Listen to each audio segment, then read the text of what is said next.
Convidar você a abrir em Efésios capítulo 1, carta de Paulo à igreja de Éfeso.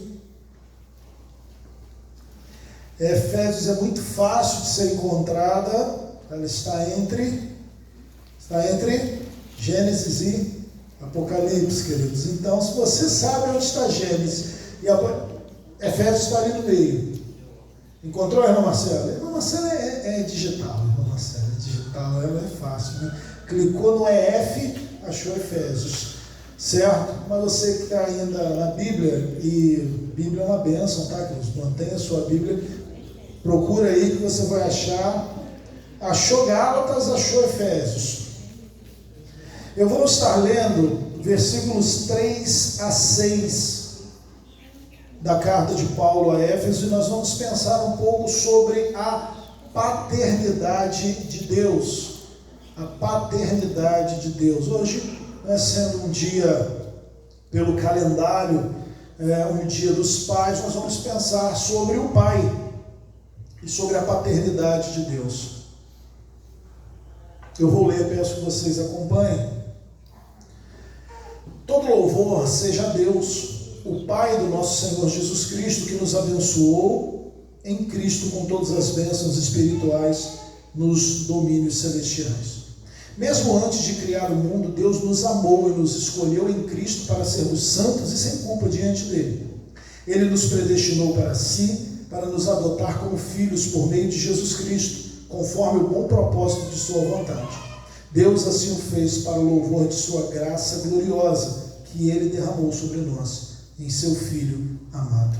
Pai, muito obrigado por sua palavra, muito obrigado por esse texto, que possamos ser ministrados, Pai, por esse texto, que o Espírito Santo venha iluminar os nossos corações e mentes, e barreiras possam ser quebradas, Pai, vidas possam ser restauradas, convertidas, Pai, curadas, Senhor. É isso que nós te pedimos, em nome de Jesus. Amém. Talvez a sua versão, o primeiro versículo 3, esteja, bendito seja o Deus e Pai de nosso Senhor Jesus Cristo.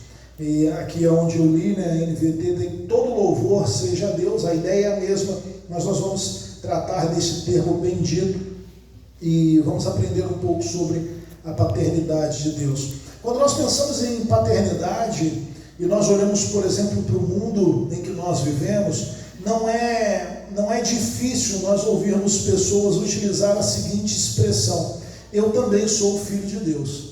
Então as pessoas, por quererem de alguma forma rogar algum tipo de privilégio, ou quando elas conseguem alcançar alguma coisa que em sua visão era algo muito difícil de ser encontrado, ou elas querem uma bênção, elas querem conquistar alguma coisa, essa é uma frase dita. Ela é muito comum, mas eu também sou filho de Deus, quer tenha alcançado ou queira alcançar alguma coisa.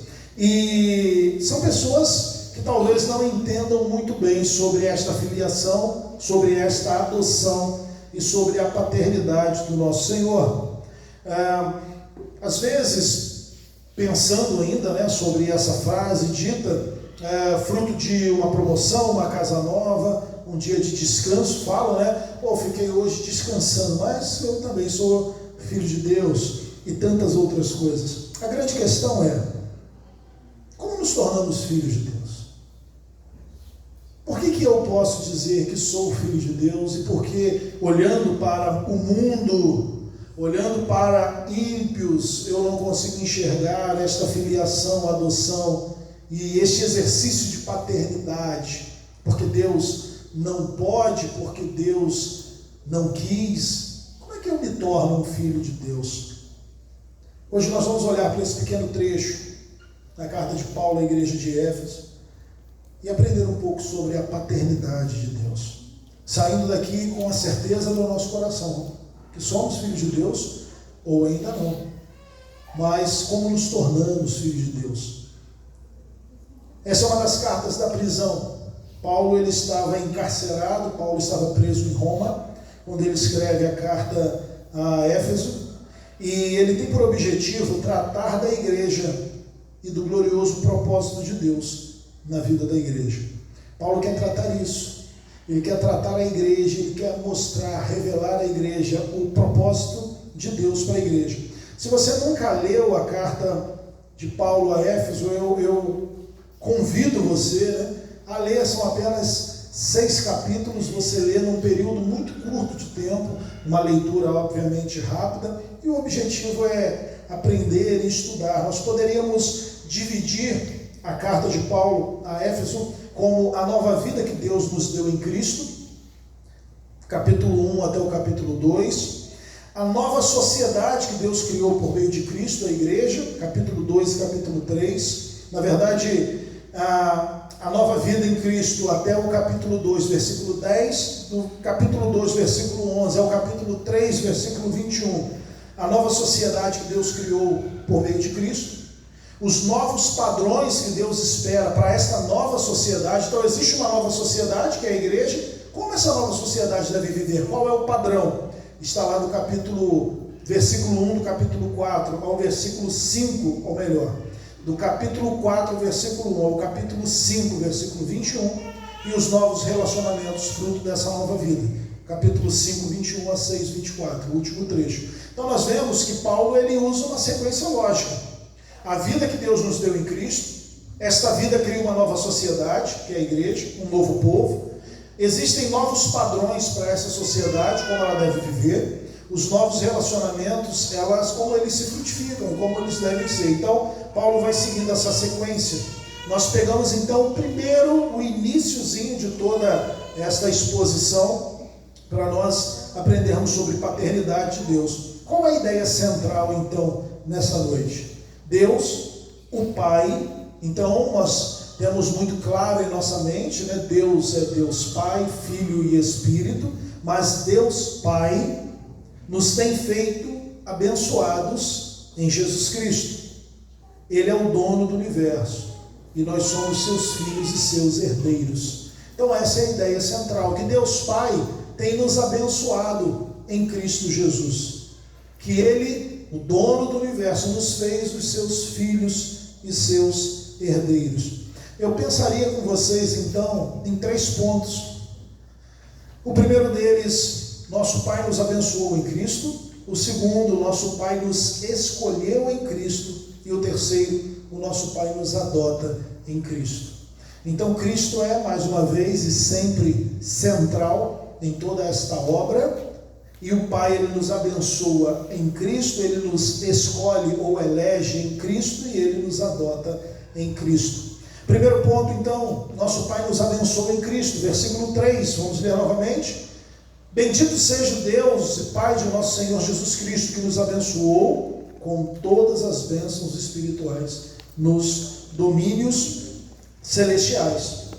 Começamos conhecendo um pouco do Pai. Paulo escreve essa carta para falar que a igreja é um povo. Esta ação poderosa de Deus em salvar homens não salva homens para que eles andem sozinhos. Deus não salva homens para que eles andem desgarrados. Não há carreira solo dentro da família de Deus. Deus salva homens, mulheres, para criar um povo, para ser pai de um povo, para ser Deus de um povo. E este é um povo abençoado. Ao focar sua atenção nas bênçãos, o apóstolo Paulo, ele vai exultar. Ele exulta em adoração e ele diz: bendito seja o Deus e Pai de nosso Senhor Jesus Cristo. A palavra que é utilizada por Paulo para bendito aqui, neste texto, você, ao ler o Novo Testamento, você vai ler bendito em vários lugares. Mas existem várias palavras que foram traduzidas como bendito. Mas a palavra que Paulo usa exatamente neste versículo, esta palavra é utilizada somente para Deus. Eulogetos é a palavra que ele utiliza. Esta palavra, ela é utilizada somente para Deus. Só Ele é digno de ser bendito. Os homens que se tornam benditos, eles se tornam benditos porque recebem as bênçãos de um Deus que é bendito, de um Deus que é abençoador, que é abençoado e abençoa os seus filhos. E aí talvez você diga, pastor, mas a própria palavra diz que Deus abençoa justos e injustos. Sim, o sol nasce para justos e injustos, mas olha o texto, que nos abençoou em Cristo com todas as bênçãos nos domínios celestiais. Embora Deus faça chover sobre a horta do cristão e do não cristão, e Ele está abençoando assim, ou Ele faz com que o sol brilhe sobre o cristão e o não cristão, aqui são bênçãos diferentes. Aqui Paulo está dizendo para nós que o Pai, Ele abençoa os seus filhos, aquele que é supremamente bendito, aquele que é perfeitamente abençoado, Ele abençoa o seu povo com bênçãos especiais. Deus, o Pai, nos faz ricos em Cristo Jesus. Ele é o dono do universo, nós somos os seus filhos, nós somos os seus herdeiros. Antes de Paulo descrever essas riquezas que ele vai tratar, ele faz questão de fincar esta bandeira que louva a Deus e diz: Deus, o nosso Pai, Ele é bendito. Deus, o nosso Pai, Ele é supremo. Deus, o nosso Pai, Ele é digno de todo louvor. E aí ele diz, porque Ele nos abençoou. As pessoas não convertidas estão mais interessadas nas coisas da terra. Este é o lugar onde as suas mentes estão. São filhas do mundo, como Lucas capítulo 16, versículo 8 vai dizer. Mas a vida do cristão, queridos, a vida do cristão está centrada em outro lugar. Existe uma banda da época da minha adolescência, que ainda está aí, né? Resgate, e uma das músicas dele diz, né, que nós vivemos com os pés na terra, mas com a cabeça nas nuvens. E quando ele trata, né, da cabeça nas nuvens, a cabeça na eternidade, a cabeça no céu. O céu toma a nossa mente. Ontem nós estávamos sentados, tivemos a visita, muitos irmãos aqui talvez vão se lembrar do pastor Josué, pregou aqui na nossa igreja algumas vezes, e pensávamos um pouco na eternidade, e como será nesta grande bênção de estar caminhando na Nova Jerusalém, reencontrando pessoas, encontrando Jesus, encontrando apóstolos, encontrando profetas, encontrando personagens bíblicos que lemos e nos encantamos com as histórias, esbarrar com Davi, encontrar os valentes de Davi, encontrar Salomão, encontrar Sansão. Que grande bênção, né? É assim que a gente vive. Como é que vai ser? Mas nós não conseguimos entender. Não conseguimos. A Bíblia diz que a mente do Senhor é muito, nós somos muito limitados, e a mente dele é muito superior, mas ainda assim, né, pensamos, nos alegramos e até mesmo nos emocionamos em pensar na eternidade, em pensar hoje, dia dos pais. Você talvez esteja aqui, seu pai está aqui, ou seu pai está em casa. Que grande bênção, né? Meu pai não está, meu pai está com Deus, e fica triste, tu acorda nesse dia, tu olha para o teu filho e fala: poxa, que bênção, meu filho está aqui, mas calma, meu pai, cara, que saudade, poder. E aí tu vê também outras pessoas, né, vivendo esse mesmo momento, né, que, poxa, não tenho meu pai, que bênção seria ter 5 minutos, né? Dia dos pais, Deus podia fazer, toma aí 5 minutos uma vez por ano para você ir lá dar um abraço. Isso vai acontecer, e vai ser na eternidade, vai ser para sempre. Cristãos vivem em outra esfera. Eles não estão com a cabeça no mundo, eles estão com a cabeça nas nuvens, eles estão com a cabeça no céu. A sua cidadania encontra-se no céu, seu nome está escrito no céu, seu Pai está lá. Os crentes, na realidade, pertencem a esses dois mundos. No tempo presente, caminham nesta terra, mas vivem uma comunhão com Cristo e pertencem também, né, a essa esfera celestial. A vida do cristão está erguida acima das coisas passageiras desta terra. A nossa vida, a nossa esperança E por que vivemos desta forma? Porque Deus nos amou e decidiu nos abençoar.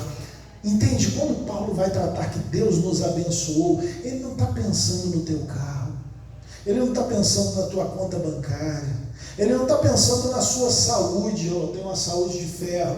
Paulo não está tratando disso. Ele não está pensando no seu salário, ele não está pensando nas bênçãos materiais que você possui. Quando Paulo diz que o Pai, digno de todo louvor, nos abençoou em Cristo, ele está tratando de salvação. Ele está tratando daquilo que nenhum outro homem poderia fazer, somente Cristo, somente o homem perfeito. Essas são as grandes bênçãos, esta obra que nos transporta do império das trevas para o reino de luz, esta obra que nos alcança e nos salva, nos tirando dessa esfera terrena, dessa esfera finita, para uma esfera eterna, perfeita. É disso que nós estamos tratando. É desta forma que a paternidade de Deus se manifesta, em transformar homens e mulheres mortos em seus filhos, e assim desfrutaremos a eternidade com Ele. Somos abençoados, e essas bênçãos provêm dos céus, são bênçãos que provêm da eternidade. Entendemos a importância das bênçãos materiais. Eu não estou aqui fazendo algum tipo de voto de pobreza, dizendo, não, a gente tem que ser miserável mesmo. Não estou falando nada disso. Que bom, queridos, que você tem um carro, tem dois, que bom que você tem casa, tem roupa, tem comida. Glória a Deus, bênção de Deus. Deus abençoa-nos com bênçãos materiais, mas elas são finitas, são passageiras. Seu carro não vai durar para sempre, sua casa não vai durar para sempre, e mais, né? Eu pude acompanhar o carinho que o Luiz construiu a casa dele, e a gente vai lá e ele está feliz, e a casa está bonita, e ele está ajeitando tudo, e cada vez que a gente vai, já tem alguma coisa nova. Que bênção!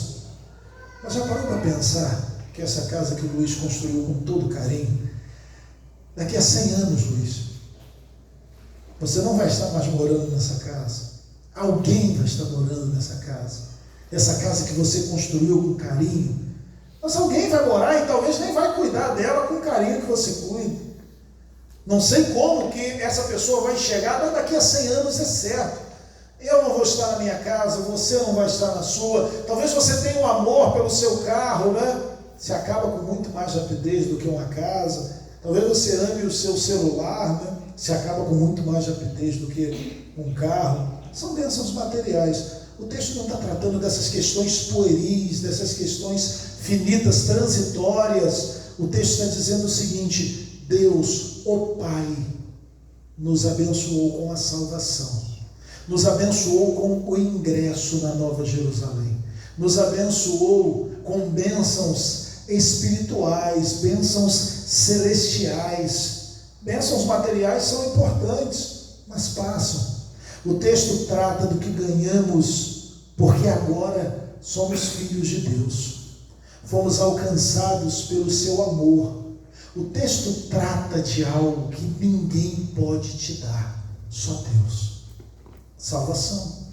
Você não consegue se salvar, você não consegue contribuir para a salvação, somente Deus. E é disso que o texto trata. Deus, Ele nos abençoa. Paulo vai dizer que nos abençoou. Essa carta e essas bênçãos não estão destinadas a qualquer pessoa. Paulo não está escrevendo uma carta que aponta para toda a humanidade. Nós vamos ver isso, porque o próximo versículo vai tratar sobre isso. Mas Paulo está dizendo que essas bênçãos são bênçãos para a igreja. Então, mais uma vez, eu utilizo um termo que a nossa cultura odeia, mas ele é real para tudo aquilo que nós acreditamos.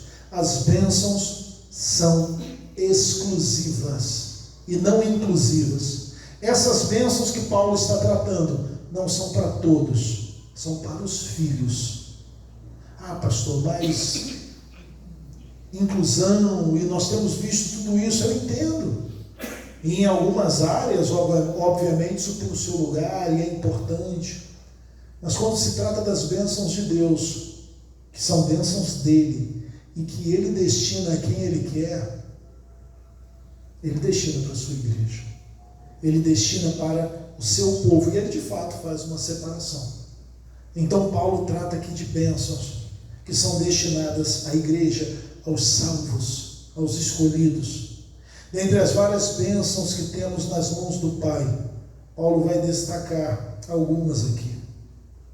Nós hoje, queridos, devemos louvar a Deus por essas bênçãos. Fomos salvos dos nossos delitos e pecados, isso é bênção. Fomos adotados como filhos, isso é bênção. Somos amparados e cuidados em toda a caminhada nessa terra de dores. Não estamos sozinhos em nenhum momento, e isso é uma bênção. Somos assistidos em nossas necessidades, e isso é bênção. Somos fortalecidos e capacitados diante dos desafios, diante da luta contra o pecado, isso é bênção. Somos presenteados com dons, e isso é bênção. Fomos feitos igreja, e isso é bênção. E nós poderíamos ficar a noite inteira aqui citando as bênçãos de Deus. Mas o grande ponto de Paulo é: sinta-se abençoado por esta obra que o Pai enviou o Filho para fazer, nos trazendo assim a salvação. E Paulo vai continuar agora mostrando essas bênçãos. E a primeira delas, versículo 4. Mesmo antes de criar o mundo, Deus nos escolheu, e nos escolheu em Cristo para sermos santos e sem culpa diante dele. Em primeiro lugar, queridos, a bênção que Paulo vai destacar aqui é a bênção da escolha, é a bênção da eleição. Deus nos escolheu, e o texto é claro, eu vou ler novamente. Ele não carece de uma interpretação, ele é claro, ele diz: mesmo antes de criar o mundo, mesmo antes de lançar os fundamentos deste mundo, Deus nos amou e nos escolheu em Cristo para sermos santos e sem culpa. Esta é uma grande bênção. Você foi escolhido por Deus. Paulo está dizendo sobre bênçãos. Que bênçãos? Primeira bênção, a eleição, a escolha, a livre escolha. O fundamento de nossa salvação e a razão por recebermos tantas bênçãos é a eleição. Somos salvos, frutos da eleição.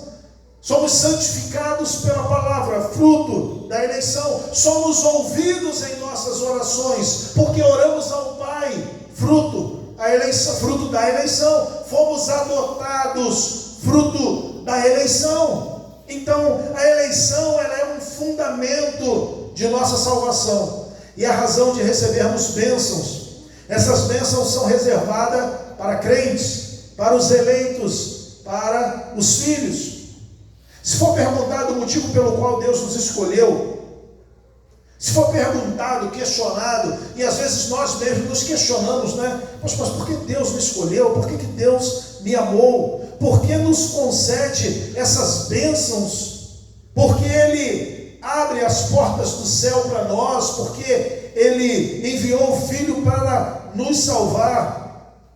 A resposta que nós encontramos está exatamente neste texto, porque Ele nos amou. Deus nos amou, queridos. E aí nós não temos condições, talvez em nossa finitude e limitação, de entender isso, mas antes de Deus criar o mundo, Deus te amou. Antes de você nascer, no dia em que você nasceu, você já era alguém amado por Deus. Você já era alguém querido de Deus, você já era alvo do amor e da obra de Cristo. O próprio momento em que a eleição ocorre testifica que ela é gratuita. Você já parou para pensar nisso? Que o próprio momento da escolha mostra, nos ensina que ela é gratuita para nós. Por quê? Porque ela acontece antes da fundação do mundo e não com base em algo que nós fizemos ou deixamos de fazer. Isso fica muito claro em Romanos 9, quando diz que Deus amou a Jacó e aborreceu ou odiou Esaú, e isso aconteceu antes mesmo deles fazerem algo bom ou ruim. Isso mostra que a escolha de Deus, ela não é motivada por alguma coisa em nós, mas motivado pelo seu amor. Ele nos amou e nos escolheu em Cristo. Nos amou e nos escolheu em Cristo. Não merecemos, então, a salvação, a eleição, a escolha, o amor, a adoção, não é por mérito. Você entende como é infantil quando nós dizemos, ou quando pensamos, que de alguma forma Deus nos escolheu, porque existe algo em nós que chamou a atenção de Deus para que Ele nos escolhesse. Todos nós estávamos perdidos em Adão, todos nós estávamos escravizados no pecado, todos nós estávamos presos em delitos e pecados, amando o pecado, odiando a Deus. Portanto, se Deus, por meio da eleição, não nos resgatasse, não haveria salvação e bênçãos para nós. Se dependesse somente de nós para escolhermos Deus, ainda estaríamos em delitos e pecados, ainda estaríamos destruídos e aprisionados, acorrentados ao pecado.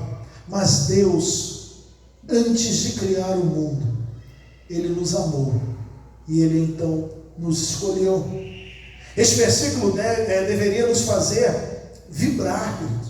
Ler este versículo, ouvir sobre este versículo, deveria fazer com que o nosso coração se aquecesse. Por quê? Porque somos escolhidos por Deus, e não somos escolhidos por mérito. Talvez se você aqui é homem, ou até uma menina, lembrando da época da escola, quando tinha um futebol ou um vôlei, e você sem muita habilidade para aquela atividade, era o último a ser escolhido, e era escolhido porque não tinha mais ninguém. Então, para completar o time, eu escolhi Marcelo. Marcelo tem gente que era boa, na parte de matemática, na parte de esporte, provavelmente não, Marcelo? Mas era escolhida, por quê? Porque senão não tem jogo, bota Marcelo lá no canto, e tudo mais. A questão não foi assim com Deus.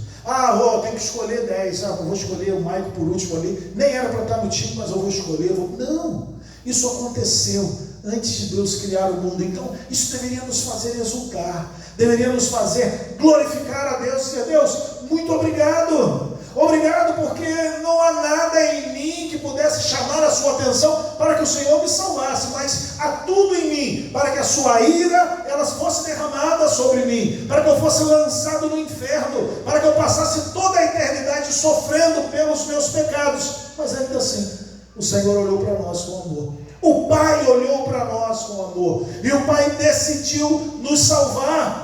No dia que eu nasci, quando eu completei 10 anos, quando eu fui à frente, quando eu escolhi o Senhor, não, antes da fundação do mundo, antes de Deus criar qualquer das suas grandes e belas obras.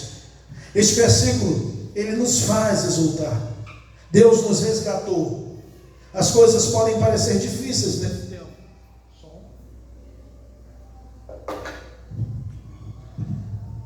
As coisas elas podem parecer difíceis nesse tempo. As coisas podem, a batalha, a tempestade, ela pode estar complicada no tempo que nós estamos vivendo. Mas a grande questão, queridos, é que Deus nos escolheu antes da fundação do mundo, para que nós fôssemos dele.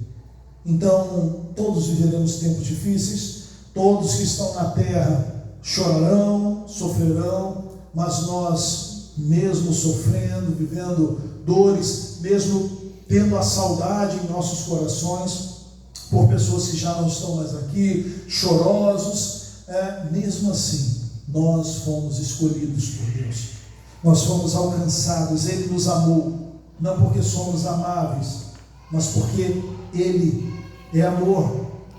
Muitos tiveram, muitos aqui, talvez, e nós vemos muitas pessoas se queixando sobre problemas de relacionamento com seus pais.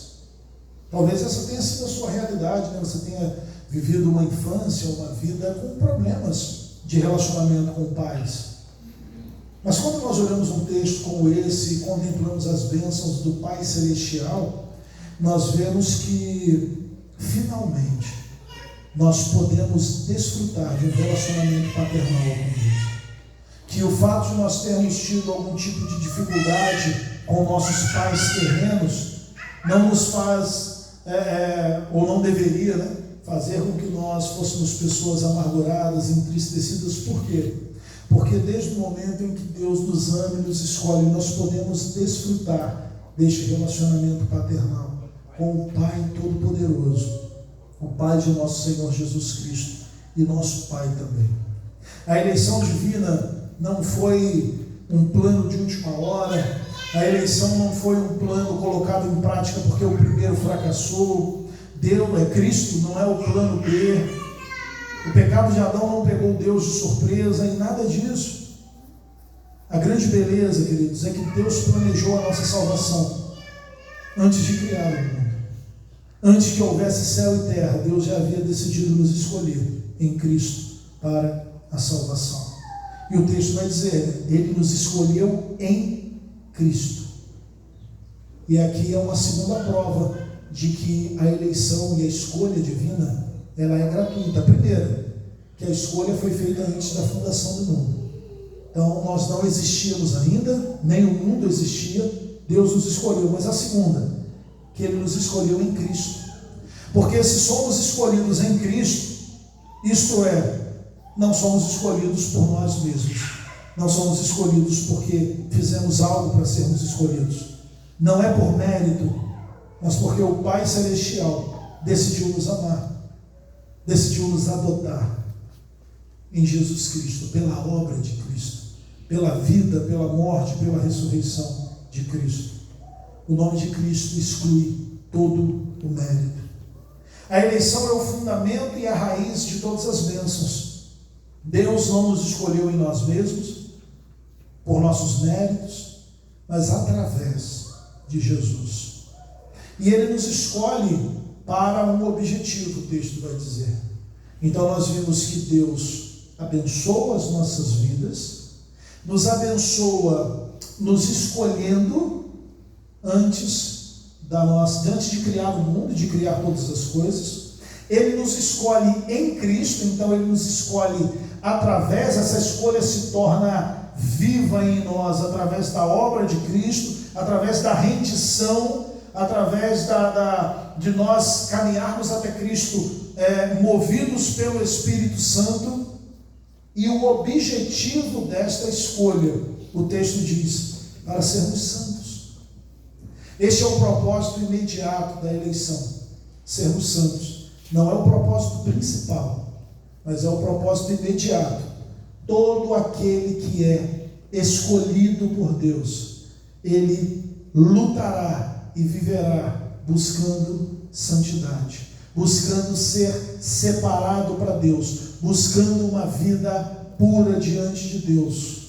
Vou repetir, todo eleito, todo escolhido, todo crente, todo salvo, ele viverá buscando santidade, porque o texto diz que é para isso que nós fomos salvos, para sermos santos. Somente aqueles que foram escolhidos têm o poder de viver uma vida santa. Santidade, novamente, assim como as bênçãos, assim como a escolha, é algo exclusivo. Somente a igreja pode desfrutar da bênção que é viver a santidade. Santidade, pureza e toda a excelência que se encontra entre homens são frutos da eleição. E a eleição e a escolha que possibilita vivermos uma vida que agrada a Deus. E em último lugar, nosso Pai nos adota em Cristo. Então, o nosso Pai nos abençoa em Cristo, através de Cristo recebemos a salvação. O nosso Pai nos escolhe em Cristo, através de Cristo somos eleitos numa eleição, numa decisão que acontece antes da fundação do mundo, e o nosso Pai nos adota em Cristo. Vai dizer versículo 5, Ele nos predestinou para si mesmo, para nos adotar como filhos por meio de Jesus Cristo, conforme o bom propósito da sua vontade. Aqui ele usa o termo predestinou. O que significa isso? é um destino prévio, é um destino que já foi determinado. E isso é algo maravilhoso. Saber que nós somos predestinados. Saber que Deus, através da eleição, já determina qual vai ser o destino. É por isso, queridos. E é porque nós estudamos a Bíblia, e é porque nós nos debruçamos sobre textos como este, que, por exemplo, nós podemos sair daqui sem arrogância alguma, dizendo o seguinte: eu sou salvo. E aí eu falo: mas como você pode dizer que você é salvo? Eu sou salvo. Mas você vai morar no céu? Eu vou morar no céu. Mas como que você pode dizer isso? Porque Deus me predestinou, porque Deus já determinou o meu destino. E isso não vem mais uma vez de mim mesmo, mas Ele me predestinou em Cristo, através da obra, da vida, da morte, da ressurreição de Jesus. Eu sou predestinado, eu tenho um destino já estabelecido, já determinado, e esse destino é a Nova Jerusalém. Não só somos escolhidos e levados à santidade, mas também temos uma garantia em Deus do nosso destino final. Entende? É por isso, queridos, que nós temos segurança. A gente não está caminhando aqui pensando o seguinte: caramba, eu tenho 42, se eu viver até os 70, ainda tem um tempão aí que, se eu escorregar, cair, eu posso perder o meu destino final. Não, se você foi escolhido antes da fundação do mundo, e esta eleição te predestina, te dá garantia do seu destino final, e porque fomos criados para a santidade, vamos lutar até o final, para permanecermos diante do Senhor, e cheios desta graça do Senhor, cheios da misericórdia de Deus e do amor de Deus. Nosso destino está garantido, e é a eternidade. Quando nós olhamos, por exemplo, para o mundo hoje, o mundo está buscando um Salvador, está buscando salvação em vários lugares. Nós já temos. E por que temos? Porque o Senhor, Ele nos escolheu e nos destinou para sermos membros da sua família. A eleição da graça, ela nos abençoa, não apenas com um novo nome, não apenas com um novo status, né? Agora nós somos filhos de Deus, mas com uma relação familiar, a igreja, com esta nova imagem, que é a imagem de Cristo. Aqui Deus nos adota. Em Cristo nós somos adotados e feitos filhos de Deus. Existia um termo no tempo de Roma, que era o termo pátria potesta, e este termo, ele significava o poder do pai. Pátria potesta era quando alguém era adotado. Então, a partir de agora, ele estava debaixo do poder do pai. Ele receberia um novo nome, ele receberia as heranças, ele receberia a posição de filho. E é exatamente isso que acontece conosco. Nós estávamos no império das trevas, nós estávamos presos ao pecado, mas então Cristo nos salva. A eleição, ela ganha esta vida maravilhosa no nosso resgate, e então é como se o pátria potesta se colocasse agora em prática. Nós estamos debaixo do poder do Pai. Que Pai é esse? O Pai Todo-Poderoso. Nós agora somos adotados, nós agora somos filhos, nós agora temos um novo nome, nós agora temos uma nova família, nós agora temos uma nova forma de viver. A adoção é este ato consciente de amor do Pai Todo-Poderoso, e a adoção nos faz filhos. Somos filhos de Deus, somos filhos de Deus, recebemos um novo nome, uma nova herança. Um cristão adotado deve a sua posição, a posição de filho, totalmente à graça de Cristo Jesus. Não há direito nenhum, mérito nenhum, somente a graça de Cristo alcançando. Deus nos predestinou para sermos conforme a imagem de seu Filho. Paulo vai dizer na carta aos Romanos, capítulo 8, versículo 29. Nós somos predestinados, está determinado que no dia final seremos glorificados, e glorificados seremos a imagem do Filho, conforme a imagem do Filho. O interesse divino é que sejamos transformados em réplicas, imagens de Cristo, retratos vivos dele. E por isso que aqui nós começamos a viver uma vida de santidade, buscando estar, ter a palavra principalmente e a ação do Espírito conformando, formando e transformando a nossa vida à imagem de Cristo Jesus. Eu concluo então. Para o louvor da sua glória, da sua graça, que nos deu gratuitamente no amado. Paulo, ele vai terminar assim.